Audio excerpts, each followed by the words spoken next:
Welcome to Lockbox, a podcast providing real estate professionals with action items for success. My name is Jeffrey Brogger, and I'm going to be your host. I'm the founder of two real estate marketing and tech companies, STEEZY.Digital and realnurture.io. In this podcast, you'll learn from top 1% real estate and mortgage brokers the exact secrets to their success. Welcome to Lockbox. Welcome to Lockbox. My name is Jeffrey Brogger, and I'm here today with Juefeng Ge. Hello, welcome everyone. I go by G, my last name, just so we're clear. That's right. He is known industry-wide, countrywide by G. And he is with Ylopo. But why don't you tell our listeners who you are and where you're from? Yeah, absolutely. So I am a digital marketer through and through, 15-year career in digital marketing across several different verticals. I'm sure we'll get into that in a second. I grew up in China in a city called Hangzhou, which is known as like the San Diego of China, very chill area, as chill as China gets, at least. And I lived there until I was 7, and I moved to the chilly winter land of Syracuse, New York, in upstate New York, where my dad was getting his doctorate. And I moved all around. I went to 10 different schools from kindergarten to 12th grade. So that's, wow. I call myself a research scientist brat, similar to a military brat. And, I would say I spent the most time in Iowa City, Iowa. And so I consider myself a Midwesterner. And I've lived I went to UC Irvine, about a decade and a half ago, was in New York for about 2 years, did not love it there, and have spent the last decade here in sunny Southern California.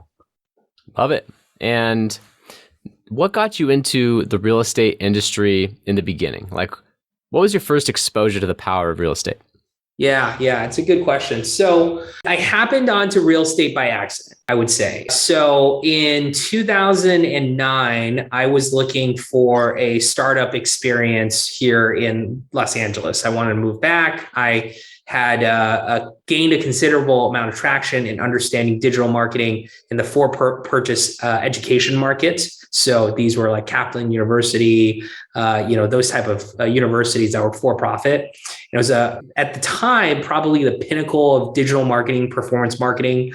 Across all industries, it was very, very competitive, and so I cut my teeth there and learned a lot there. And I joined a company with 4 founders called TigerLead Solutions, which was, in many ways a predecessor to what Ylopo is today. It was a digital marketing technology platform for realtors, but it was also the father of the one all-in-one platform, right? Because back in the day, there wasn't real estate CRMs like Follow Up Boss that were just CRMs.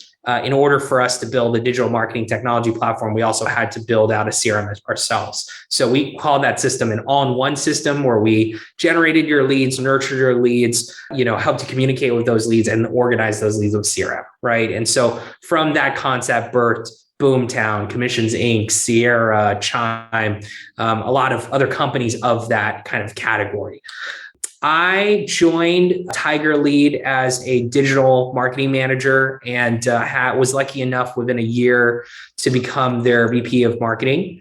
That was the most formative experience of my life from a career perspective, to see a business run in a very ethical way and a business that really recognized talent and allowed talent to shine, in giving a place that was allowed our ambitions to grow, but always had a safety net under us if we failed. It's really rare, I think, to find a situation like that. And what's interesting with Ylopo is that half our management team, and what used to be all of our management team, were all people who were my age, in our early mid-20s, that joined TigerLead Solutions, grew up within the organization, and now were executives within our much larger business here at TigerLead.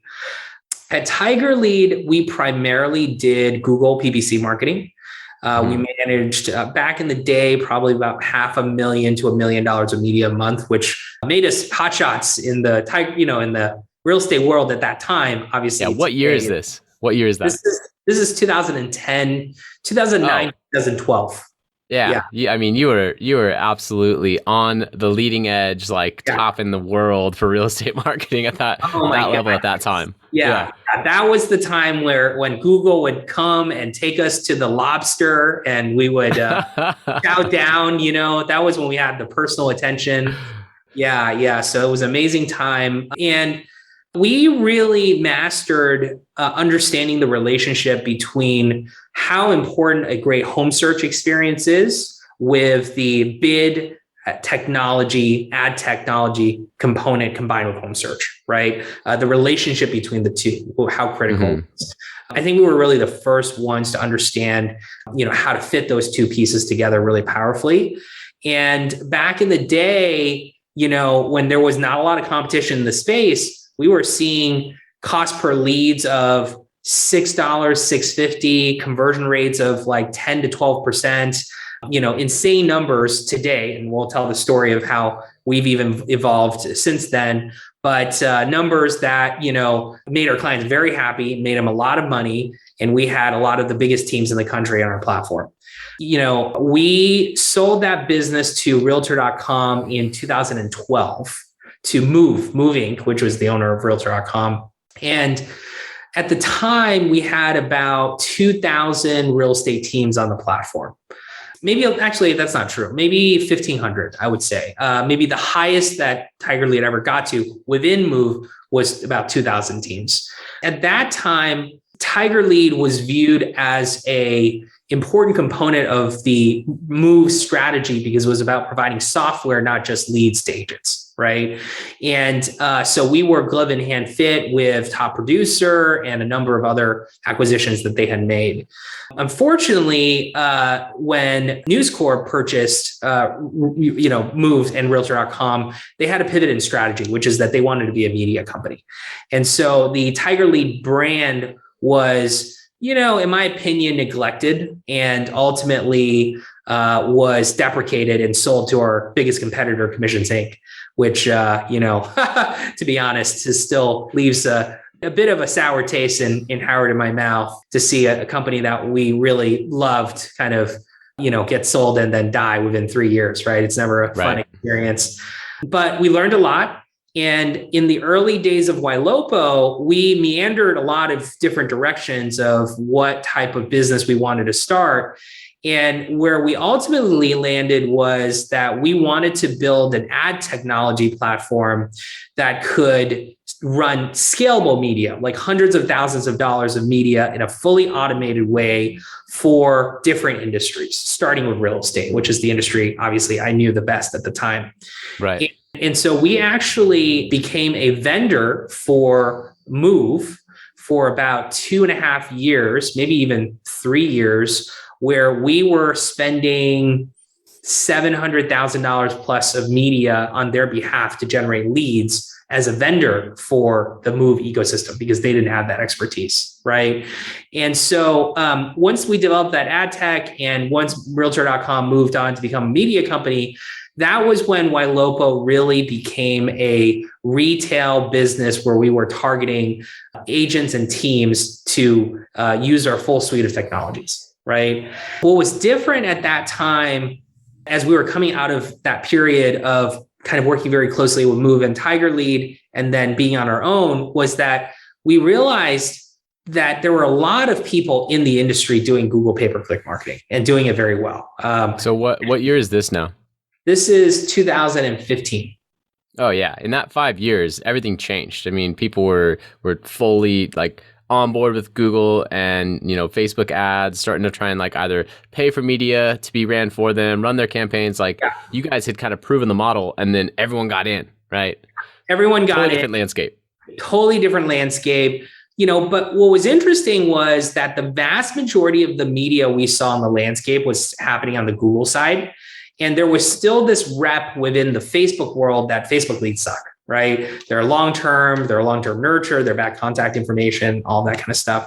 And so we started with the premise that perhaps we could build a platform where we could make social the center of this platform, because we believed that there was an opportunity. And I know this is true for you, Jeff. Obviously, you made a career of it, that we could generate high quality leads from Facebook and Instagram.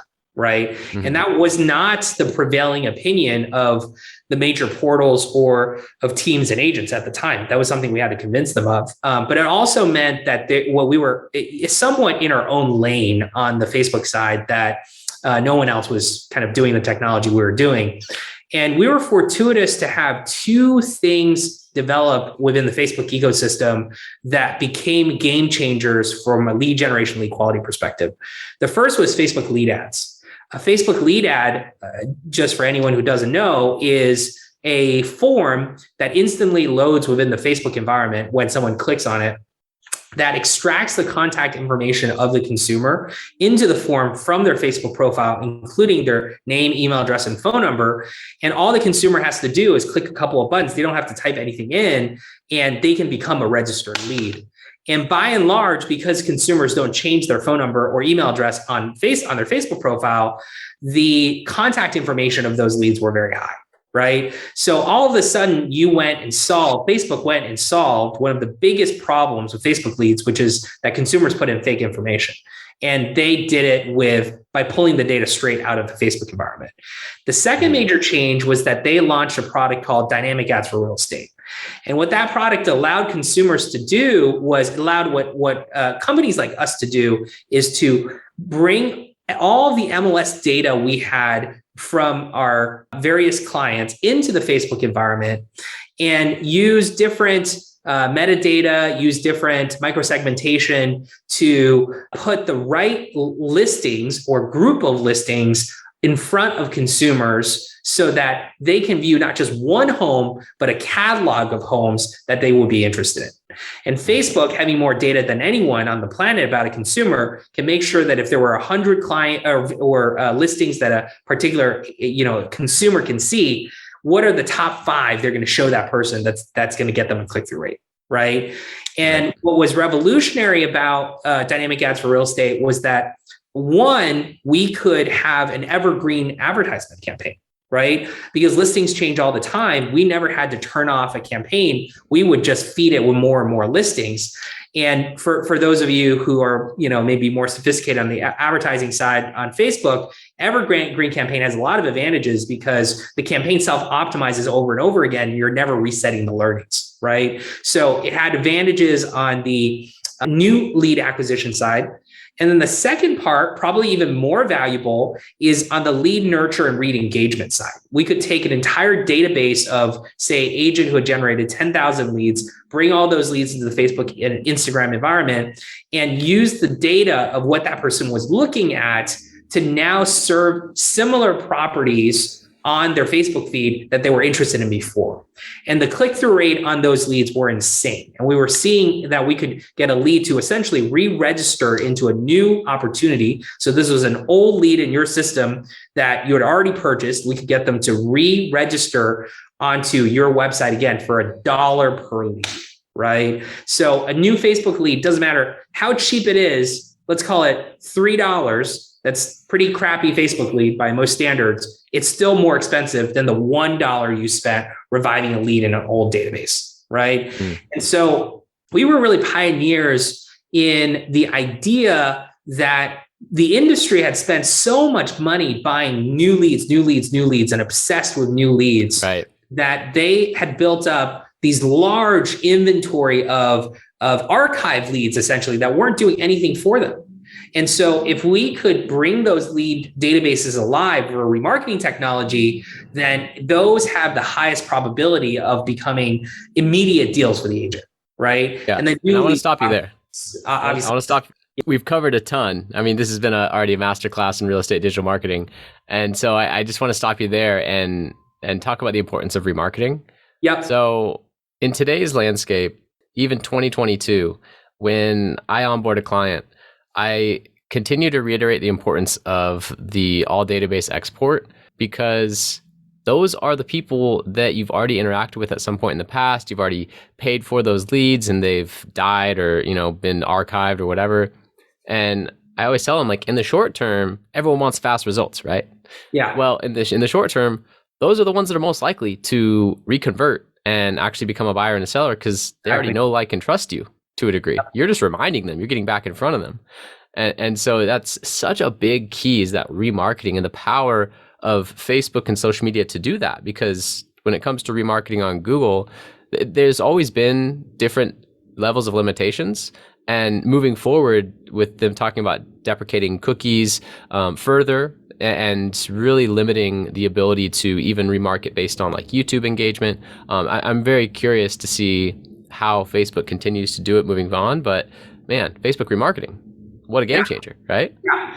Total game changer. I mean, I don't know if we want to get into this whole iOS 14, and privacy thing. It might be too inside baseball, right? But the only thing I'll say is that the focus of agents today should be about collecting what's called first-party data, and that is email addresses and phone numbers of consumers. Because if you get a consumer to opt in to get your messaging by email address and phone number, whether it's Google or Facebook, you can upload that data into their system, and they already have every consumer's email address and phone number. Don't kid yourself, right? And so you can match based on that and still do all the remarketing that you want to do. Now, if you don't have first-party data, then you're in trouble, right? Because the privacy standards are definitely changing in such a way that it mitigates the rest of the remarketing stack. Yeah, absolutely. I agree 100%. First-party data, more important than ever moving forward. And before we continue the story of 2016, 17, 18, 19, 20, 21, 22, and how we met as well, I want to ask you a couple of things about your entrepreneurial habits, because with this history of starting out in the university education space and taking a unique angle there and in a very competitive digital marketing arena, succeeding, and then going to TigerLeads and succeeding and actually successfully exiting, and then going to Ylopo and continuing to have this track record of success. There's obviously some clues there that can help my listeners to just understand kind of what it takes to do something like that. And so I'm curious, what is the single most important action that you take on a daily basis that you attribute most of your success to? That's a good question. I don't know if I have a daily practice, to be honest with you. I think you're catching me maybe too young in my career to have a perspective on that. I'm a podcast nerd just like you are, and I listen to Tim Ferriss and Tony Robbins, and they sell their daily mental routines all the time. And I don't have quite that standard. I will say I have a couple of philosophies or pillars that I've learned over the years that I strongly believe. The first one I learned early on in the Wailopo years. So what's interesting about Ylopo is when we entered the industry, it was at a time of explosive investment in prop tech. There were companies that I won't name that were raising 50, 80, $100 million that did nothing and just don't even exist anymore. And we only raised $4 million total for our business. And we're a very big business today. And so our efficiency on the use of capital was really incredible and something I'm very proud of. But it was not something that I was proud of in the early days. I would gripe to myself and to my partners all the time about how everyone else had more money than us. I can't hire the people I want to hire. I don't have the resources. Like, this is so depressing. I got to fight this fight every day when, I'm outgunned and outmanned. And I was driving back from a trip to Mammoth with my wife, and I was listening to a Tim Ferriss podcast with Robert Rodriguez, who is a filmmaker who is known as like the indie filmmaker, right? He did Sin City. That was probably his biggest movie. And he talked about how other than Sin City and maybe another movie or two, he never took on a movie that had a budget over a certain small amount of money, like $10 million or $15 million. And the reason that he did that was because creativity comes from constraint. If you have all of the resources in the world, you will do what is the least risky approach because you have all the resources in the world to do it. The only time you're truly creative is when you are completely constrained and you have to come up with a solution that does not exist within the resources you are given, right? That was such a profound shift in my mindset. I cannot tell you. It was such a profound shift in my mindset because as soon as I got into the office the next day, I thought, you know what? This constraint I have on resources, what a blessing, right? Now I can think within an infinite box of possibilities. What can I achieve with the tools that I have?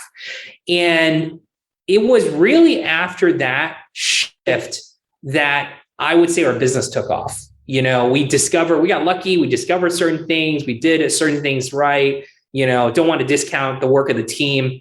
But for me as a leader, that was a profound change, right? Yeah, absolutely. And I'd like to share a story, if it's okay, where I can relate 100% to that.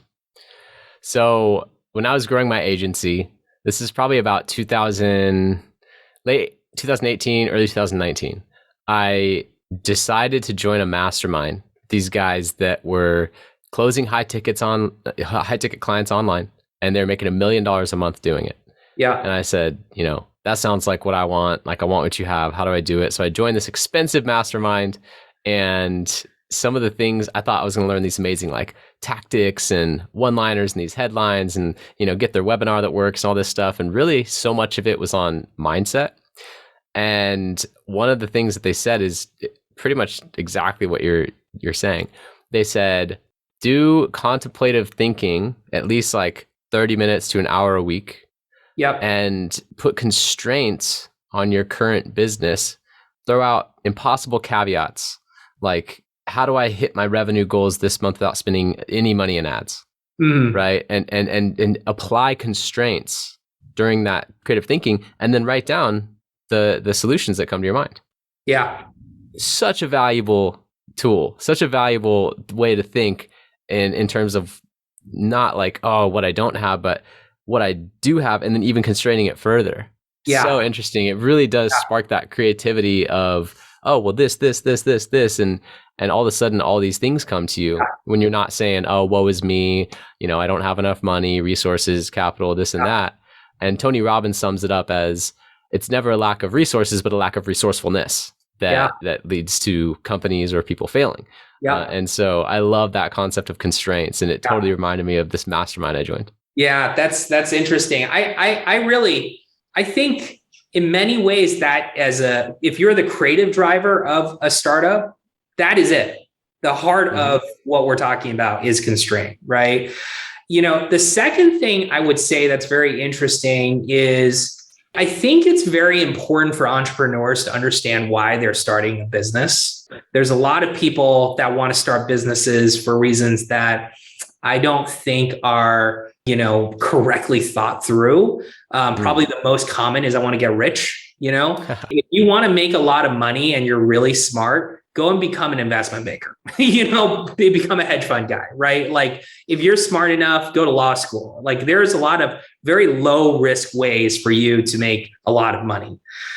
Being an entrepreneur, I think, is committing yourself to a really difficult uphill journey with a tribe that you build around you, and, for me, one of the practices that I have, and that's really honestly for me, obviously the money is nice, all those things, I don't want to discount it, but the idea that I have a tribe and the idea that I am working with people on a common purpose, that we're mission driven, that's why I wake up every day. I would say that's the daily practice I have. So, Jeff, you and I work together. I'd say you're in my favorites on my phone. I have about 12 people that are favorites on my phone from work. I call pretty much every one of you guys every single day, at least once, right? Just to check in, find out what's going on, share a piece of news, have some energy. Obviously if we're all in the office together, it's even better, but today that's kind of done virtually. And that is what gives me energy. having those conversations, it makes it meaningful for what I'm doing. Right. And I think as an only child moving around so much, that desire to be a part of a tribe is very strong. Right. So, I think that's an example of, one of the reasons why you should start a company. It should not be about money or, those things that maybe are a little too tangible. Yes, I couldn't agree more. That's a very strong why. And having a strong why, as they say, you'll be able to overcome any how.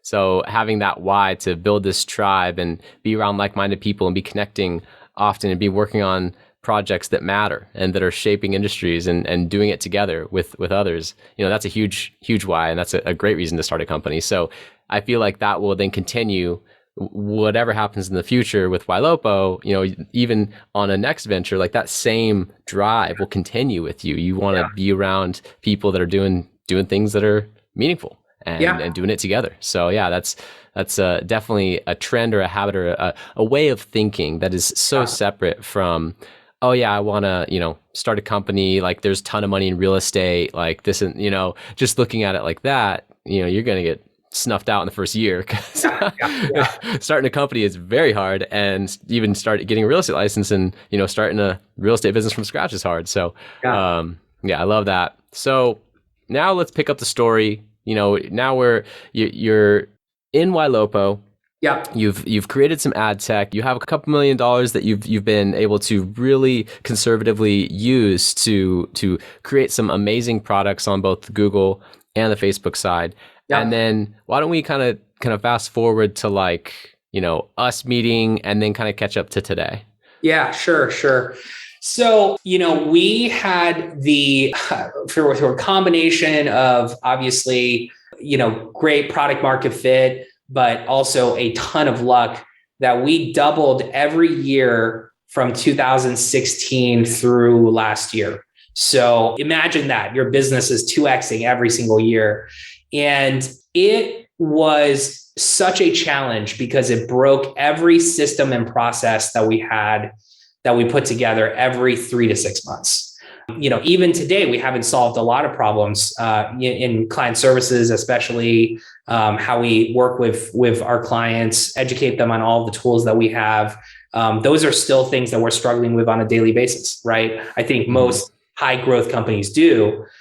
But at the same time, it's, in the real estate industry, I think what's very interesting is because most agents are geographically bound, like you're in Nashville and you're in Oregon or you're Portland, there is a great desire for connection, but there is also a great opportunity for masterminding without feeling like you're sharing secrets with a competitor. Right. And so it has been an absolute pleasure learning from the best of the best across the country. Right. So I think that's also something that really accelerated our business, that we've been able to get some of the largest teams in the country, their director of operations, their execution people involved in product building. Now, I think the way that you and I met was, I think 2018, would you say, or 2019? Yeah, one of those. Like that, right? We are both really active in the lab code agent community, which is, largest community for realtors on Facebook. We love Tristan and Nick.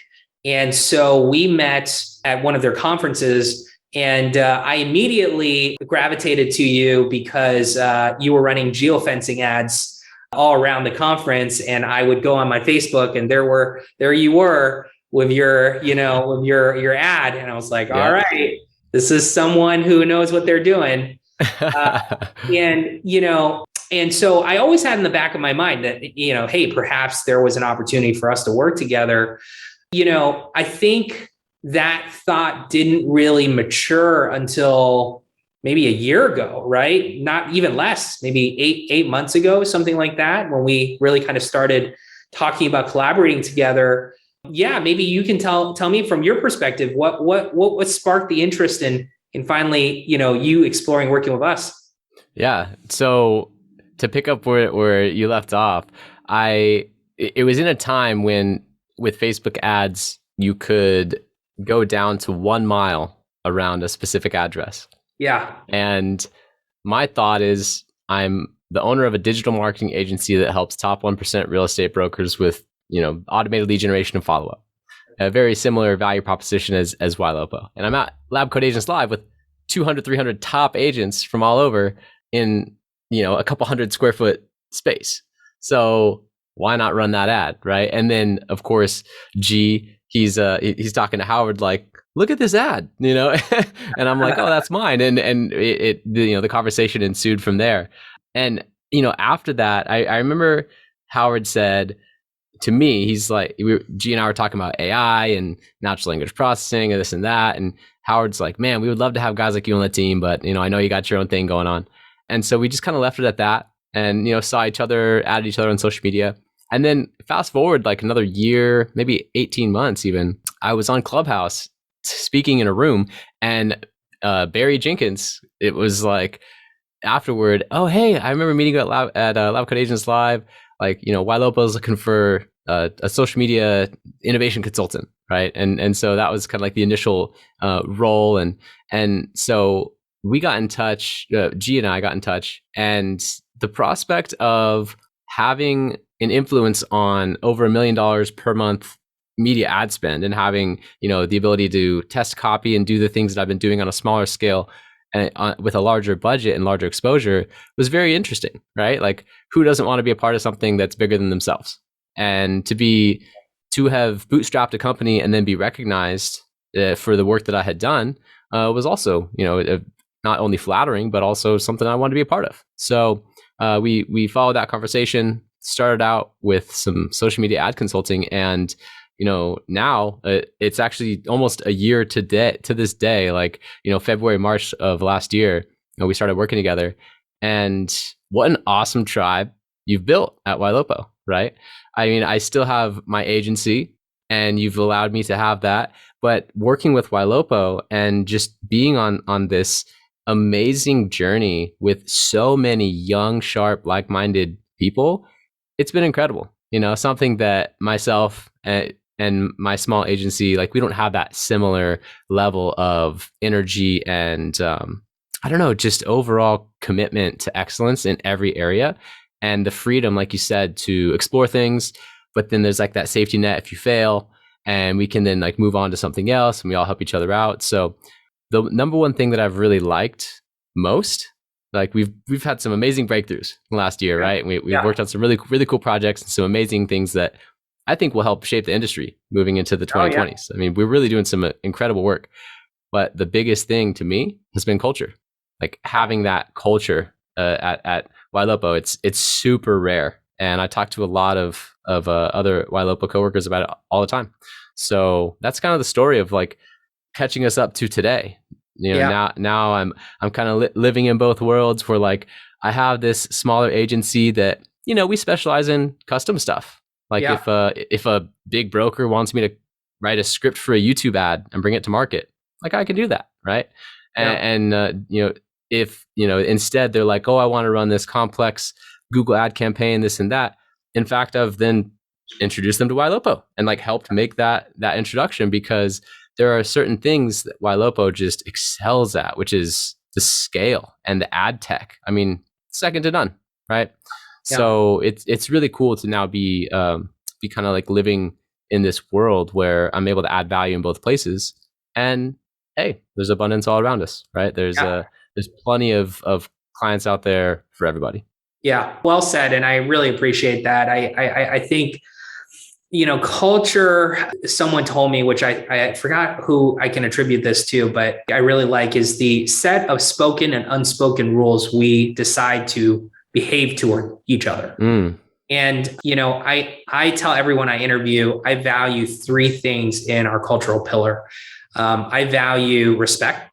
That's a non-negotiable. Everyone has to respect each other. The second is scrappiness. I think you embody that as well. How do we do things in the, scrappiest fashion possible, and then scale and figure it out later? And the third is vulnerability, and I think that's really the difference between our business and a lot of other companies. There's no posturing. We all need to be vulnerable about our strengths and weaknesses, be able to have candid conversations, know we all make mistakes and fail forward, right? And I think when you can do that, even in a remote situation, from leadership on down, it creates a very unique culture. And that's not me. That's a culture that we learned, TigerLead, that we inherited, and we were able to enforce, right? So my hope is that for you, for others in our organization, and I'm sure you're going to go on to big things, that you look back at the Ylopo experience, say, oh, wow, that was a formative experience around how to build culture and how to kind of create an environment that's, really tribal, right? Yeah, absolutely. And I certainly will. It's interesting because at no point in my life, like I was always a born entrepreneur. At no point in my life did I have a job and I was like, yep, this is where I belong, except for the work that I've been doing with Ylopo. Literally the only exception in my entire life. Every other time I was thinking, all right, I'm building up and I'll add value while I'm here, but what's next, right? And it's actually, quite the opposite with Ylopo. In fact, over the consulting agreement, I increased my time commitment to Ylopo, right? And that's just a testament to how I feel about everything that is going on in my experience there. So, can't say enough about Ylopo and the team and everything that we have going on. So what I want to now focus on with our time remaining is the future of the industry. You have the unique insight to be able to look at millions of dollars of ad spend per month that are driving thousands, tens of thousands, hundreds of thousands of leads across all aspects of, all markets in the nation. And even AI conversation training, trends in lead conversion and different website platforms, on social media, off social media, landing pages, there's so much going on that you get exposure to that very few people in the world have that level of exposure. And you're also developing technology to help agents stay on the cutting edge and compete with iBuyers and portals. So I'm very curious on your projections for the next 5-10 years.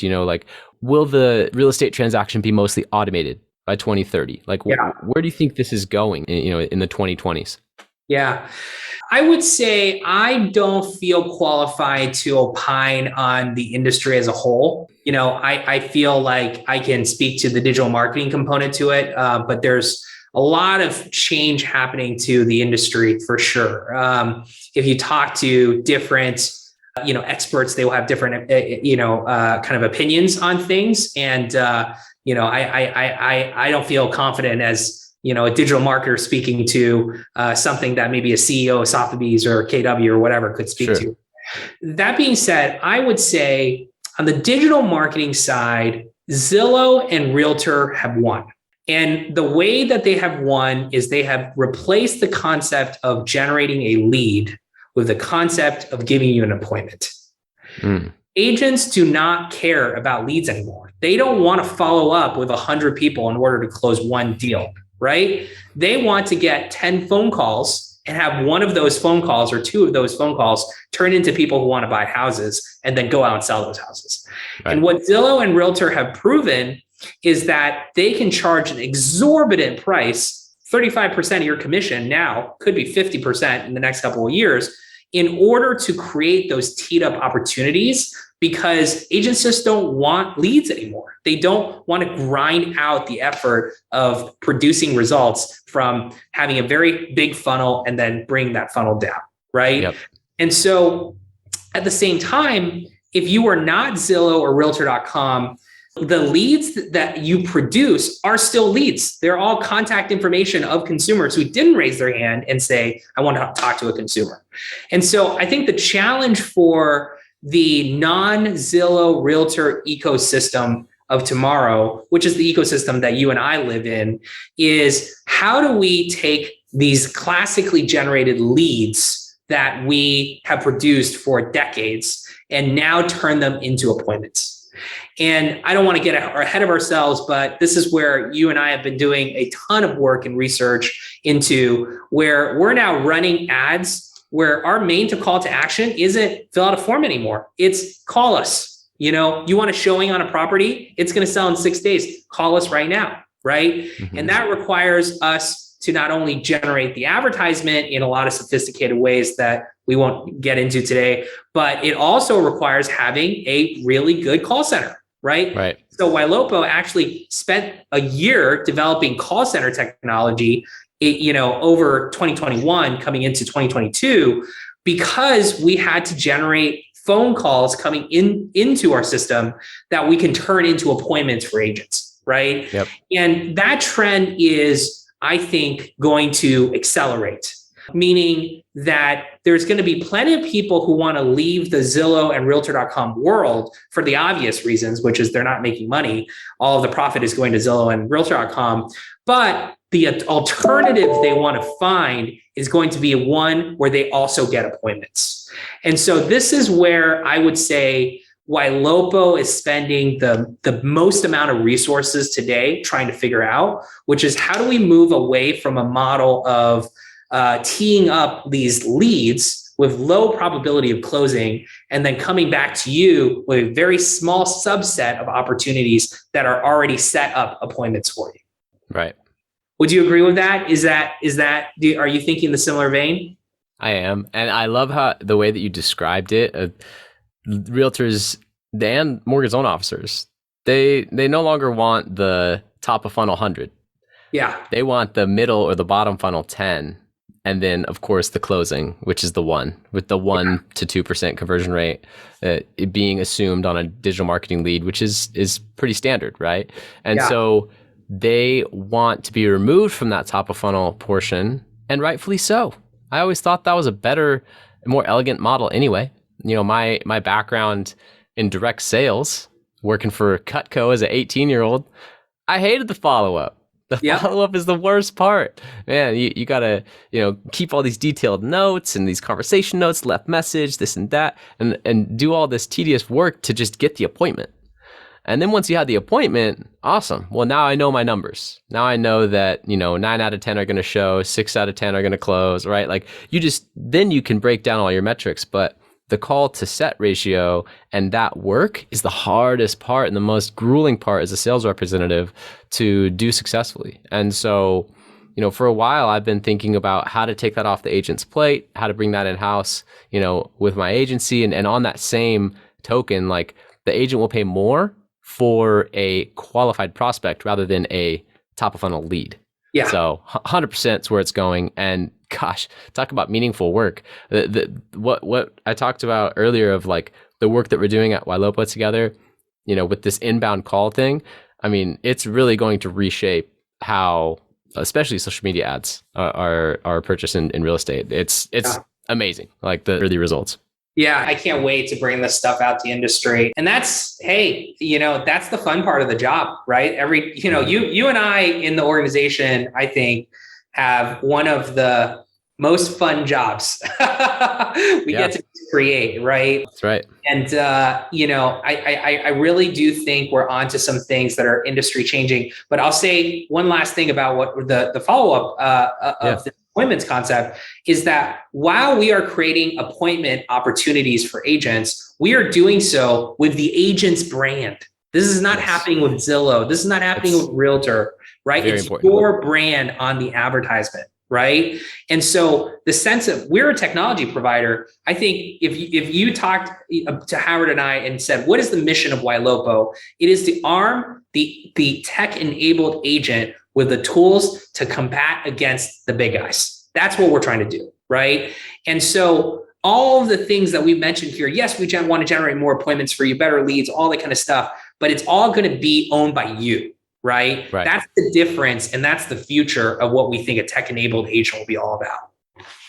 Yep, couldn't agree more. My focus on branding since the beginning, I offered sales consulting for a branding company right out of college at 23. And through that, I had to learn their branding process. And that's my origin in branding. And I just now know that like, oh my gosh, branding is so important.